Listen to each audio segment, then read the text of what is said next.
শিক্ষার্থীদের রাজনৈতিক কার্যক্রম নিষিদ্ধের বিষয়ে কঠোর নির্দেশনা দিয়েছে খুলনা প্রকৌশল ও প্রযুক্তি বিশ্ববিদ্যালয় কর্তৃপক্ষ। গেল ১০ মার্চ সোমবার ছাত্র কল্যাণ পরিচালকের কার্যালয় থেকে ছাত্র রাজনীতি বিষয়ক যাবতীয় কার্যক্রম নিষিদ্ধের সিদ্ধান্ত নেওয়া হয়। বিশ্ববিদ্যালয়ের ছাত্র কল্যাণ পরিচালক প্রফেসর ডক্টর মোহাম্মদ সুলতান মাহমুদ স্বাক্ষরিত ওই জরুরি বিজ্ঞপ্তিতে এ তথ্য জানানো হয়। সিন্ডিকেটের ৯৩ ও ৯৮তম জরুরি সভার সিদ্ধান্ত অনুযায়ী শিক্ষার্থীদের সকল ধরনের রাজনৈতিক সম্পৃক্ততা নিষিদ্ধ ঘোষণা করা হয়।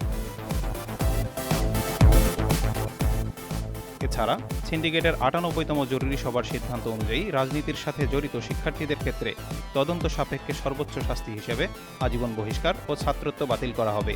বিশ্ববিদ্যালয়ের ছাত্র শৃঙ্খলা বিধির ২০ নম্বর ধারায় ওই সিদ্ধান্ত অন্তর্ভুক্ত করা হয়েছে, যেখানে বলা হয়েছে কোনো ছাত্র বা ছাত্রগোষ্ঠী কোনো ধরনের রাজনৈতিক সংগঠনের কার্যক্রমে সম্পৃক্ত থাকতে পারবে না।